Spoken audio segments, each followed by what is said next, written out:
Hey guys, tonight we begin with something that sounds simple, but actually gets really complicated when you think about it for more than like 5 seconds. Guards, medieval guards, standing watch in stone towers through the winter. You picture them there, right? Torches flickering, wind howling through arrow slits, freezing rain hammering the battlements. And they're supposed to just stand there all night, every night, without dying of cold. So before you get comfortable, take a moment to like the video and subscribe. But only if you genuinely enjoy what I do here. And let me know in the comments where you're tuning in from and what time it is for you. It's always fascinating to see who's joining us from around the world. Now dim the lights, maybe turn on a fan for that soft background hum, and let's ease into tonight's journey together. The thing is, we have this image of medieval castle guards, and it's probably wrong, or at least incomplete. You picture a guy in chainmail standing on a tower, spear in hand, staring out into the darkness. Very dramatic, very heroic. But the reality was probably a lot messier and a lot less romantic. Because here's what nobody really talks about. Winter in a medieval castle wasn't just uncomfortable, it was genuinely dangerous. Stone walls don't insulate, they radiate cold. The wind cuts through every gap in the masonry, and at night, especially on the walls, the temperature drops to the point where standing still for hours could actually kill you. Hypothermia doesn't care if you're wearing wool. It doesn't care if you're tough. It just slowly shuts your body down. Do it? How did guards? So how did they survive night watch duty in the dead of winter without literally freezing to death? The answer is complicated, and it involves extra layers. First, a lot more than just wearing thing to understand is that guard duty wasn't like what you see in movies. It wasn't one guy standing alone on a tower all night. That would be insane. And medieval castle commanders weren't idiots. They knew what guard duty was organized in shifts cold could do. So usually short ones, maybe 2 hours, maybe 4 at the absolute maximum. Some historians argue it was even shorter in winter, like an hour or 90 minutes, because that's about as long as a human body can stand still in freezing temperatures before things start going wrong. Your fingers stop working, your thinking gets fuzzy, your reaction time slows. Not great if you're supposed to be watching they rotated constantly, one for an attack. So group goes up, another group comes down, warms up by a fire, maybe eats something, then goes back up. It's inefficient in some ways, sure, but it kept people alive, which, is kind of important. But here's where it gets interesting. The shifts weren't just about time. They were also about location, because not all guard posts were equally miserable. Some towers had better shelter from the wind. Some had braziers or fire baskets that could be lit.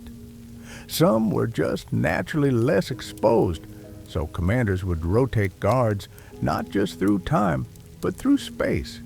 You'd do an hour on the worst, most exposed post, then move to a slightly better one, then maybe inside for a bit, get to go whole system. It was had to be. And it has stuck someone on, because if you just the coldest tower for a full night, they'd either die or desert. Probably both. Medieval people understood this. They lived with cold in a way we don't anymore. They knew the limits of the... So what human body is where things did they wear? This don't have perfect get complicated because we armor records. Winter is tricky. Metal, obviously, but armor in conduct's cold. Chainmail especially. If you're wearing chainmail directly against your skin, or even against a tunic, It'll suck the heat right out of you. So guards layered lots of wool. Wool is amazing, actually. It insulates even when wet, which is crucial because winter means rain, sleet, snow. You'd have a wool undertunic, then maybe another layer, then a padded gambeson, then the mail if you were wearing it, then a cloak over everything. Cloaks were essential. Heavy wool cloaks, often lined with fur if you could afford it, though most guards probably couldn't. The cloak blocked wind, which is half the battle. Wind chill is what kills you. Still air, even cold air, you can sort of manage, but wind cuts through everything. Footwear was another huge issue. Your feet are dead weather. Cold going first thing to guards wore a nose, obviously wool H, but leather boots. Times weren't like boots in medieval ulated boots. They were just modern ends leather. They'd stuff them with straw or wool and anything to add insulation. Some guards apparently wrapped their feet in extra cloth before putting boots on. It sounds ridiculous, but it works. Anything to create air pockets, because air is actually a pretty good insulator if you can trap it. There are records of guards complaining about frozen toes, which suggests this didn't always work perfectly. Frostbite was a real problem. You could lose toes, even feet, if you weren't careful. And once you got frostbite, you're done. You can't guard anymore. You're a liability. So castle commanders had to take this seriously. Hands were maybe even worse than feet because you needed your hands to work. You couldn't just stuff them in a cloak and forget about them. You had to be able to hold a weapon, work a crossbow, whatever. Mittens were better than gloves for warmth, but mittens meant you couldn't wear fingerless gloves or things properly. So guards would have that could fold back, or mittens with a FL they'd alternate. The time, then mittens most have exposed their hands when they needed to back into the mittens. It was constant do something, then management. Some guards would keep their hands tucked under their armpits between tasks. You see this in some medieval illustrations, actually. Guys standing guard with their hands shoved into their armpits. Not lazy, just trying not to lose their fingers. But clothing only gets you so far. The real key to surviving winter guard duty was fire. Braziers were used on towers and walls whenever possible. These were basically metal baskets filled with burning charcoal or wood. They'd be placed at guard posts, and guards would cluster around them, not constantly because you still had to watch, but you'd rotate, stand near the fire for a bit, warm up, then move away, then come back. To patrol or watch, the problem with braziers is they're visible. They give away your position. So there's this constant tension between staying warm and staying hidden. In peacetime, or when there wasn't an immediate threat, castles would light braziers freely. But during a siege, or when enemy forces were known to be nearby, commanders had to make tough calls.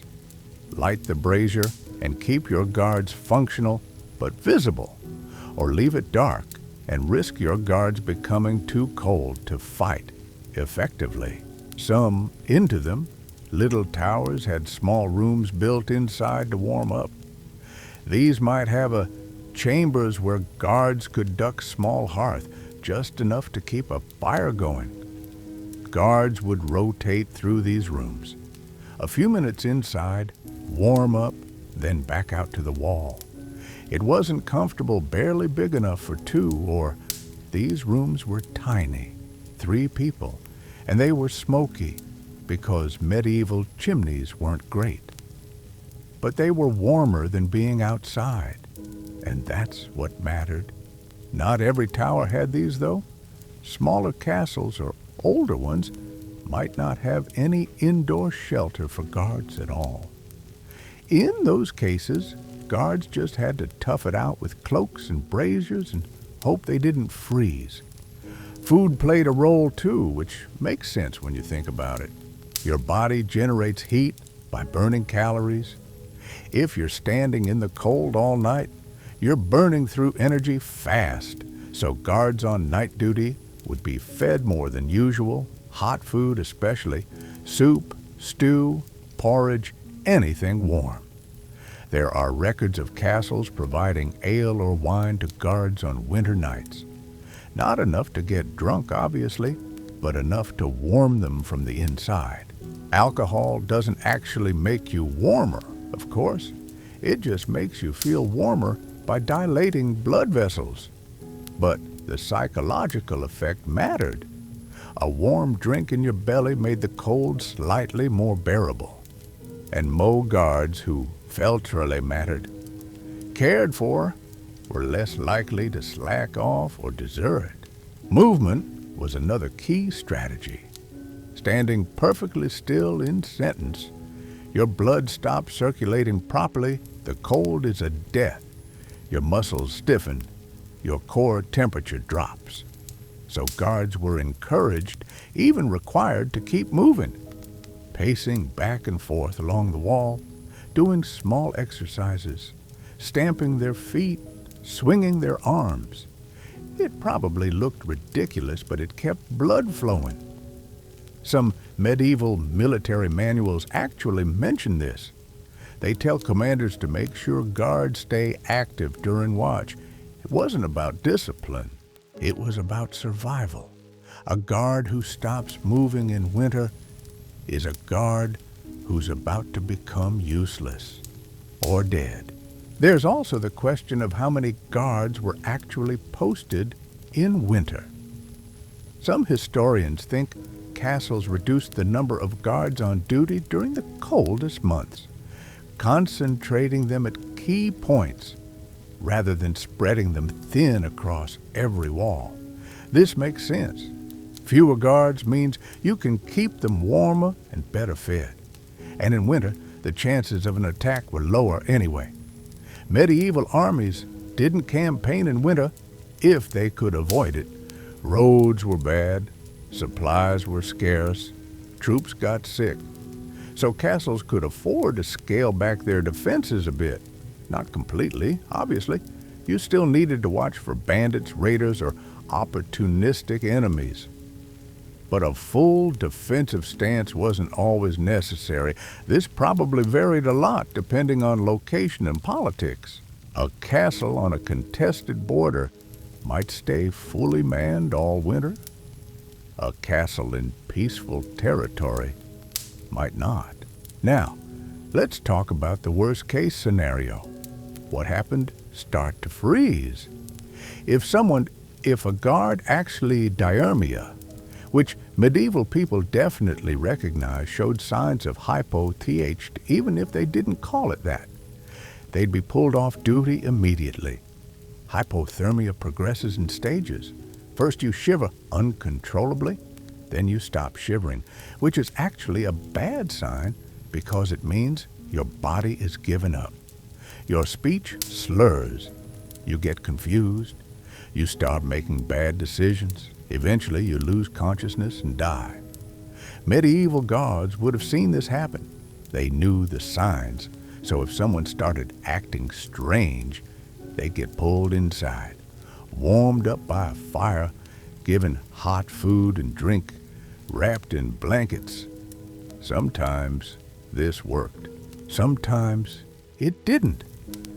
There are records of guards dying from cold, though it's hard to say how common this was because medieval record-keeping wasn't great for everyday deaths. A guard freezing to death wasn't newsworthy. It was just a thing that happened. One thing that might surprise you is that some guards apparently slept on duty. Not in the sense of falling asleep at their post, which would get you punished, but in the sense of taking short naps during rest periods. Guard duty was exhausting, and sleep deprivation is dangerous. So some castles had a system where guards would do their shift, then have a rest period where they were allowed, even encouraged, to sleep for a bit before their next shift. It depended on the castle, the commander, the situation. But it makes sense. A well-rested guard is more alert than an exhausted one. Better to let someone nap for an hour and then have them sharp on the 16 hours straightened wall than keep them awake for something important. They'd have them miss social dynamics of guard duty also mattered.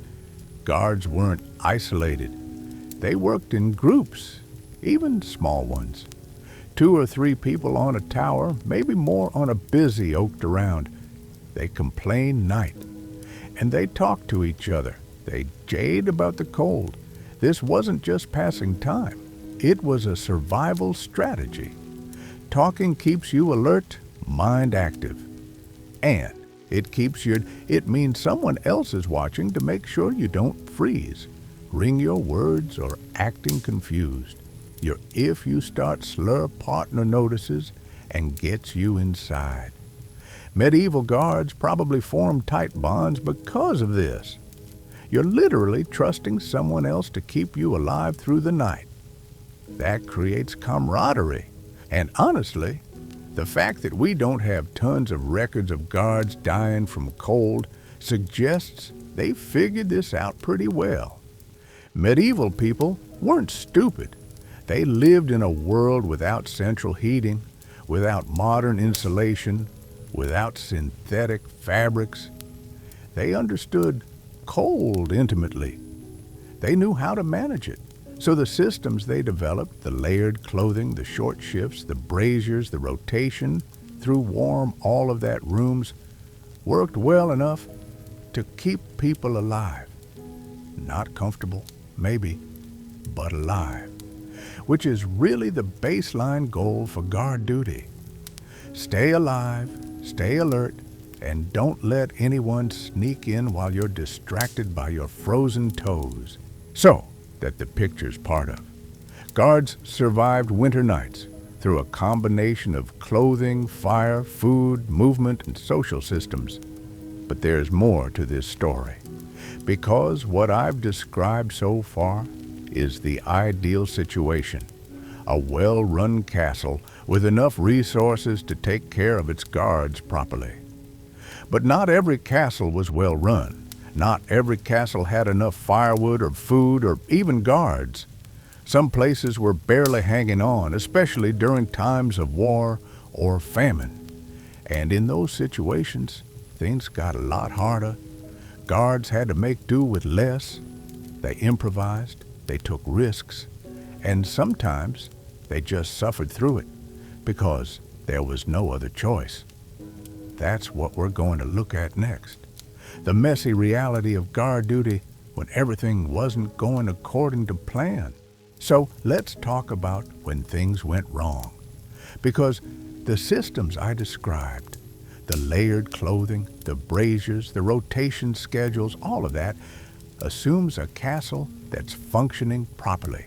A castle with resources. A castle where someone's actually thinking about the welfare of the guards. But medieval Europe wasn't always like that. Wars disrupted supply lines. Sieges cut off access to firewood. Bad harvests meant less food for everyone, including guards. And in those situations, the neat little systems broke down. Guards still had to stand watch, but now they're doing it with less clothing, less fuel, less food, and probably less sleep, because there aren't enough bodies to rotate shifts properly. So what happened then? Well, guards improvised. They had to. One thing they might do is huddle together more. I mentioned earlier that guards often worked in pairs or small groups. When resources got scarce, that became even more important. 2 people can share body heat more effectively than one person alone. You'd see guards literally pressed against each other, maybe sharing a single cloak between them, just trying to keep warm enough to stay functional. It's not comfortable. It's not dignified. But it works better than freezing alone. Another thing that happened is guards would take bigger risks with fire. In a well-supplied castle, you'd have a proper brazier with good coals that don't smoke too much. But in a desperate situation, guards might just light whatever they could find, scraps of wood, bits of furniture, even parts of the castle itself, if they could get away with it. The problem is that makeshift fires are dangerous. They smoke more, which makes you cough and gives away your position to anyone watching. They might not burn evenly, so you get bursts of heat, followed by cold. And if you're burning something that wasn't meant to be burned, you might be releasing toxic fumes without realizing it. But when the choice is between a risky fire and freezing to death, people took the risk. Food also became a bigger issue during shortages. I talked about how guards would eat during their shifts to keep their energy up. But the castle's running low on supplies. Guards are probably near the bottom of the priority list. The Lord and his family eat first. Then maybe soldiers who are more important than guards. Then everyone else. Guards might end up with scraps or nothing at all. And trying to stay warm when you're hungry is brutal because your body needs fuel to generate heat. If you're not eating enough, your body temperature drops faster. You get cold more easily. You're more likely to develop hypothermia. So guards in those situations were fighting a losing battle. They're trying to stay warm without enough food, without enough fire, probably without enough clothing. Some of them probably did die.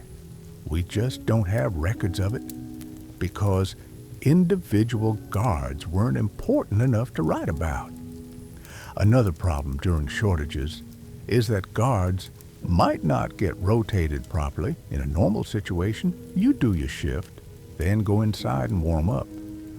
But if the castle's short-staffed, maybe because soldiers are off fighting somewhere or because people are sick or dead, then guards might have to pull longer shifts.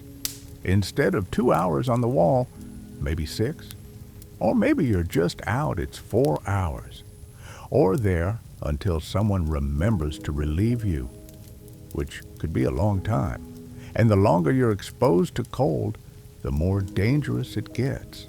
Even if you're dressed warmly, even if you're moving around, your body is slowly losing heat. After a certain point, you can't keep up. Your core temperature starts to drop. You get sluggish, confused.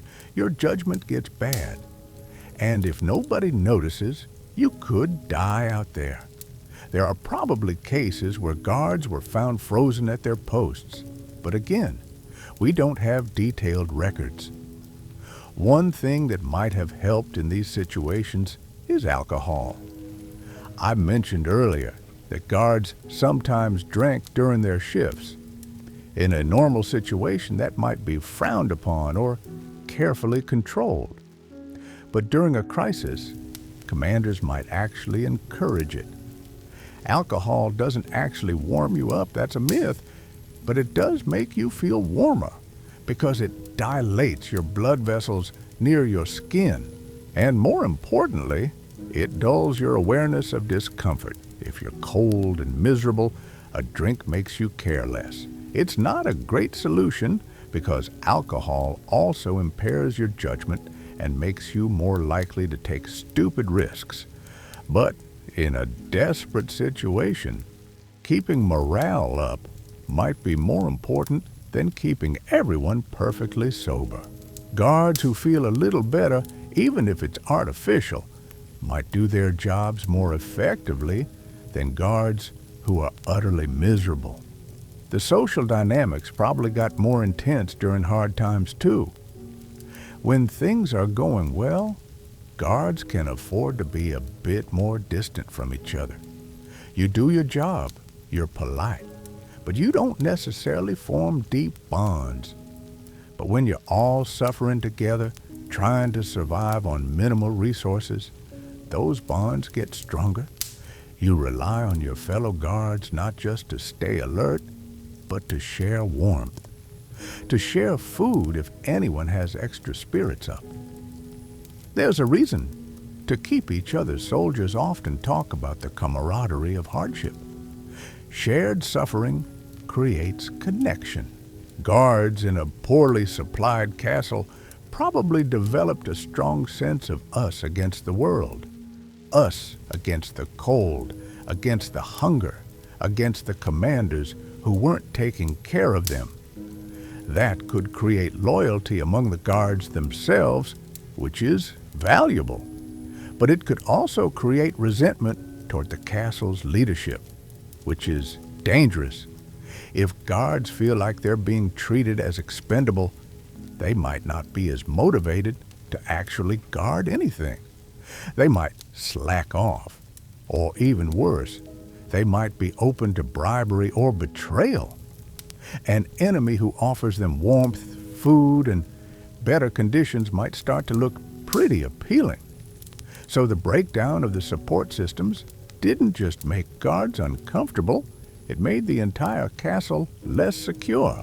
Another thing that happened during shortages is that the as a guard got looser.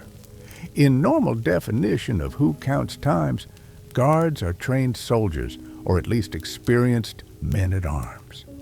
But during a siege or crisis, you might need more bodies on the walls than you have trained guards. So you start pulling in anyone who can hold a spear.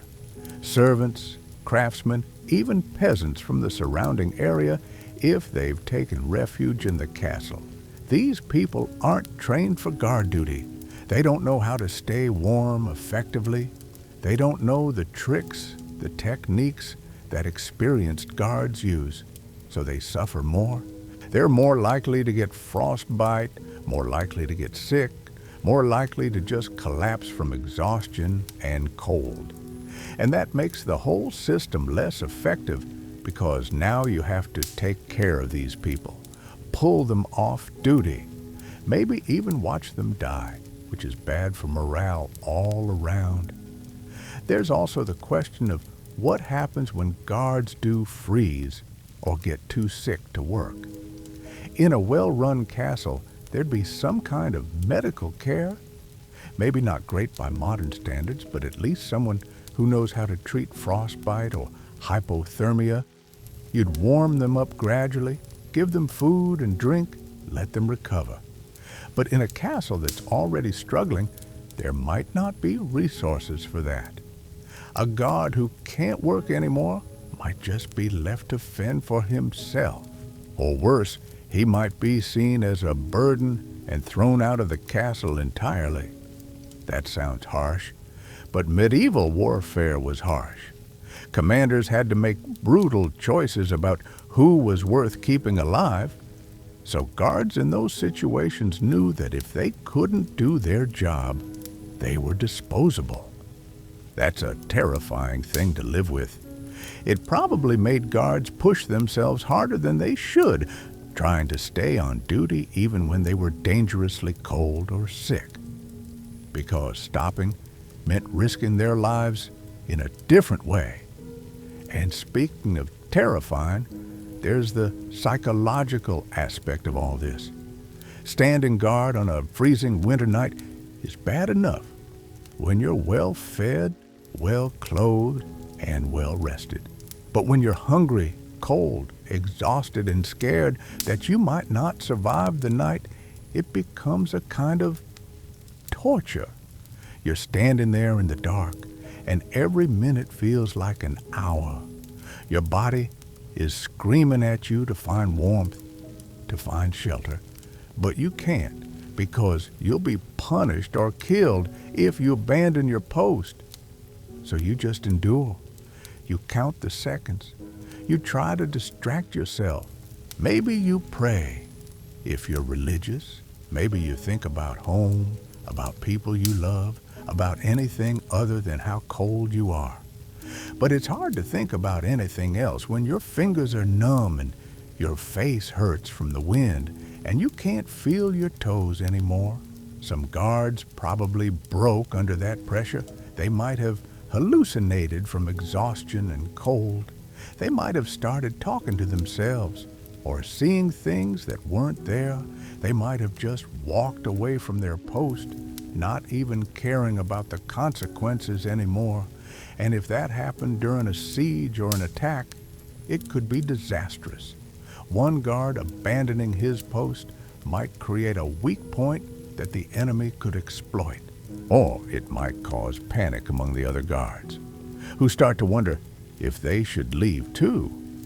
So the psychological toll of extreme cold wasn't just about individual suffering, it affected the castle's security. One more thing worth mentioning is that not all castles were in equally cold climates. A castle in northern Scotland in winter is facing much harsher conditions than a guard's used Wood-Very castle in southern France. So the strategies depending on where they were. In extremely cold climates, guards might have had access to things like fur clothing or even primitive forms of insulation, like stuffing their clothes with straw or wool. In milder climates, they might not have needed as much protection, but they also might not have developed the expertise that guards in colder regions had. So, a guard from a warm region who suddenly found himself stationed in a cold castle might not know how to cope. He might not realize how dangerous the cold is until it's too late. That kind of thing probably happened fairly often because medieval armies moved around a lot. Soldiers and guards weren't always stationed in their home regions.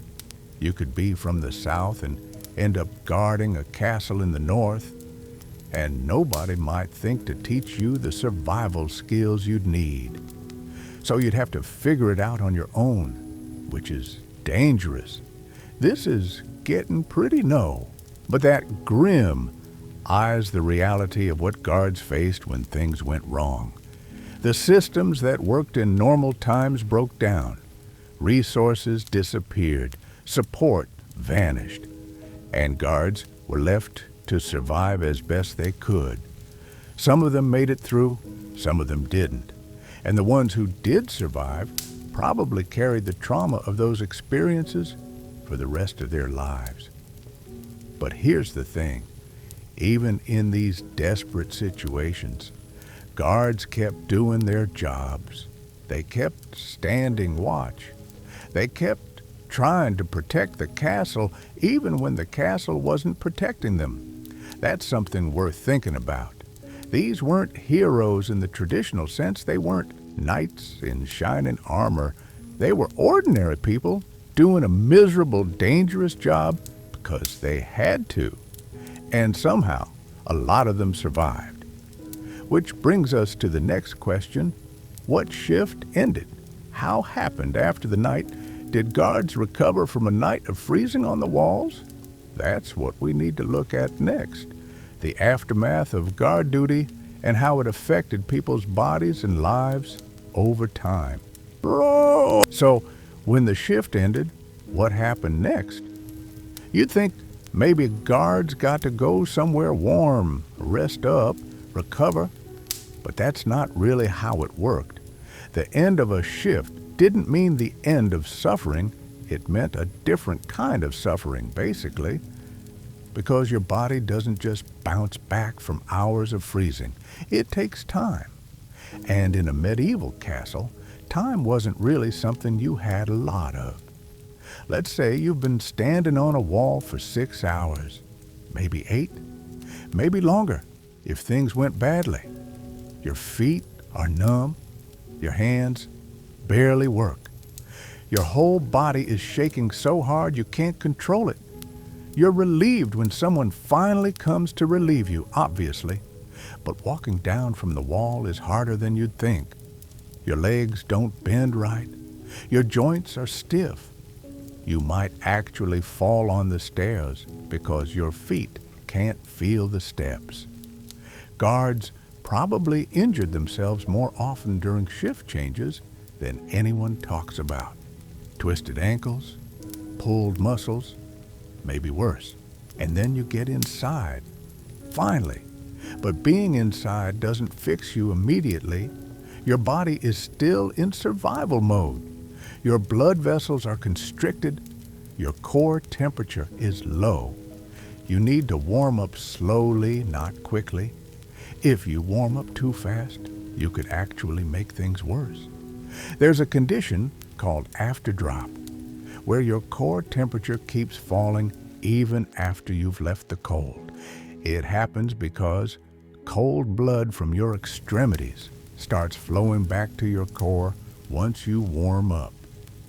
So you could feel like you're getting warmer, but actually you're getting colder inside. Didn't understand.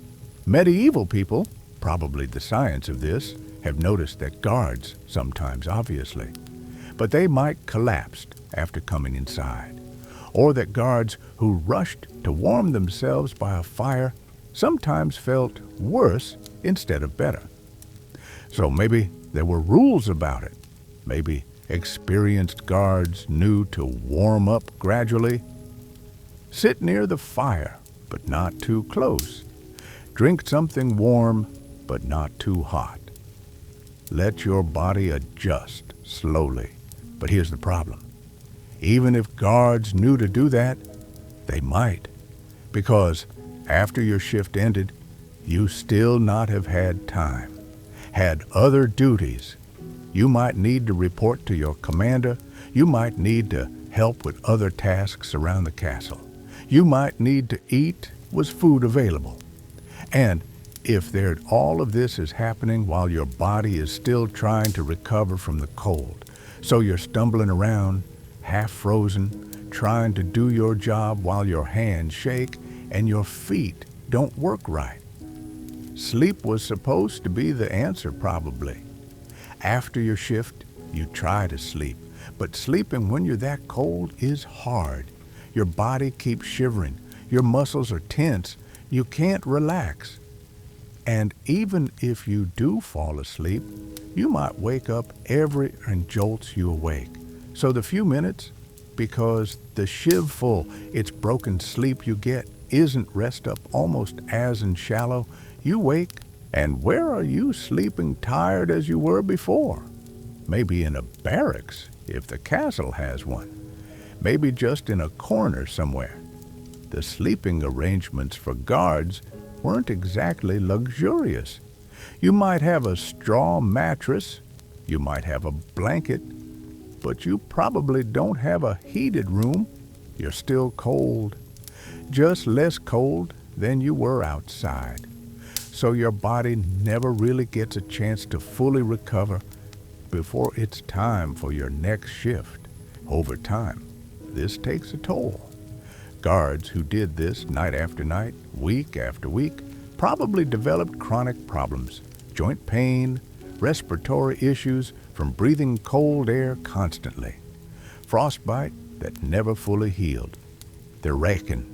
They get sick more easily. Immune systems would be sick in a medieval castle, recovering. And once you got, was difficult. There were no antibiotics, no modern medicine. You either got better on your own or you didn't. Some guards probably just not in battle died. Not dramatically. They just got sick and didn't recover. Or they developed frostbite that got infected.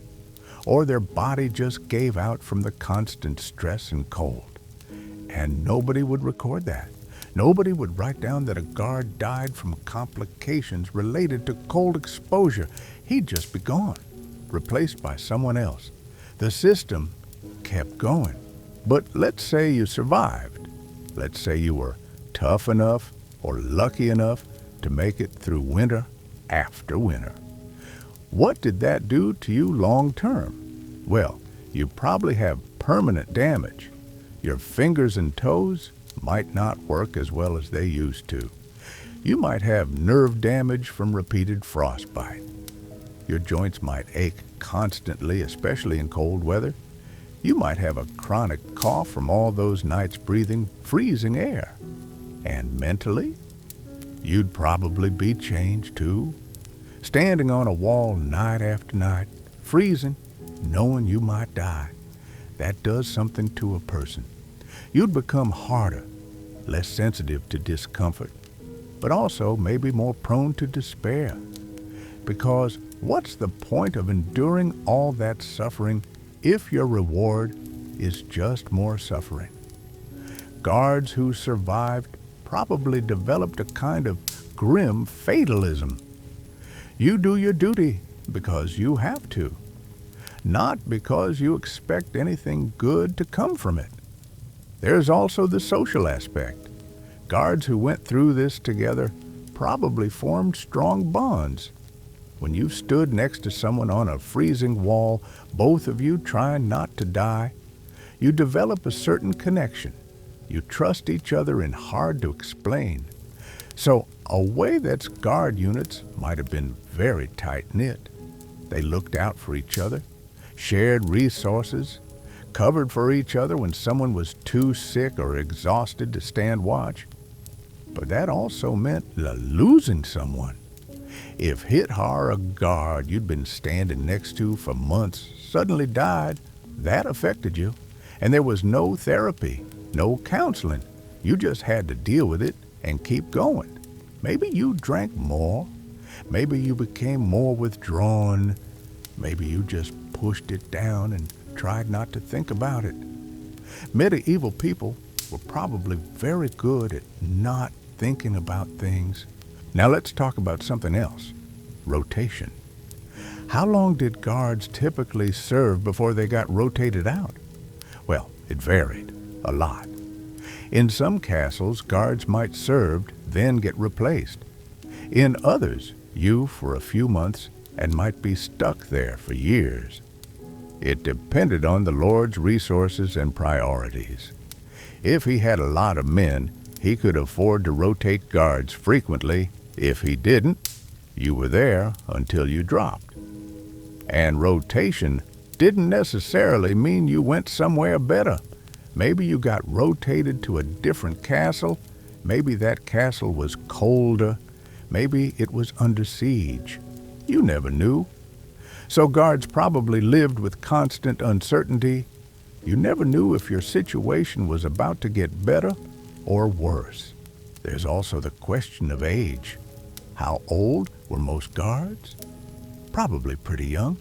Guard duty was physically demanding. Standing for hours in the cold required endurance. So most guards were probably in their 20s or 30s. Men might not older be able to handle it, and younger boys wouldn't have the strength or discipline. But what happened to guards as they aged?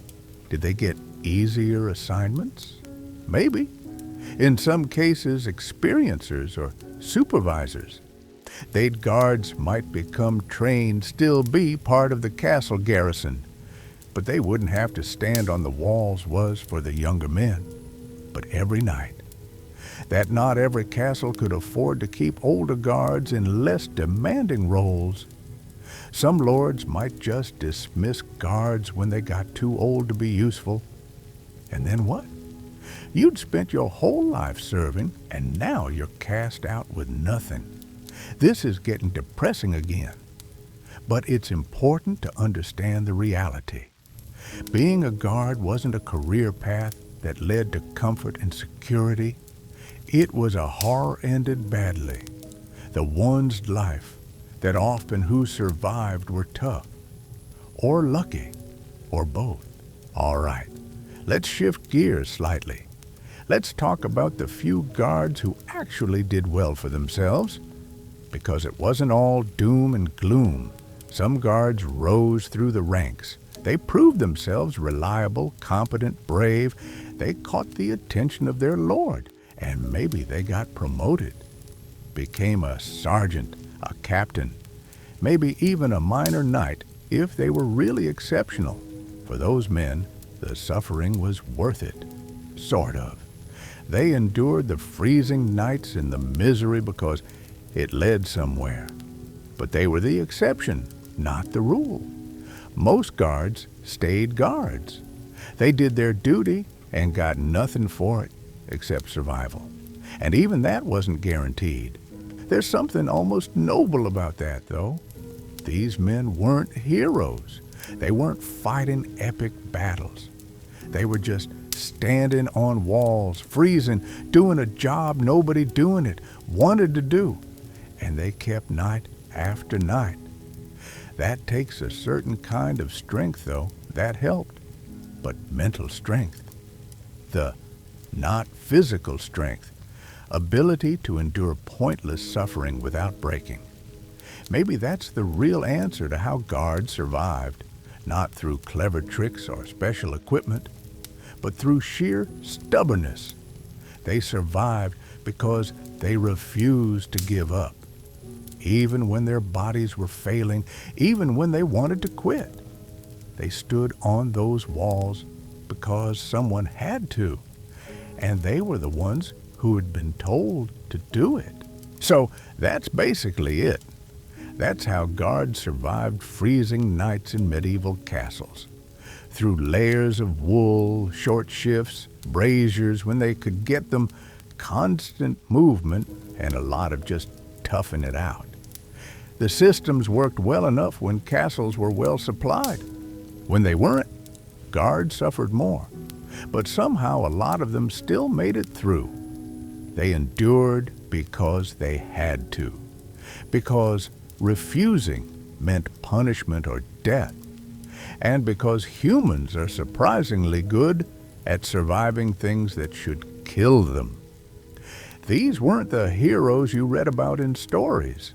They were just people doing a miserable job in terrible conditions, night after night, until their bodies gave out, or they finally got rotated somewhere else. And that's worth remembering, I think. The unglamorous reality behind the castle walls.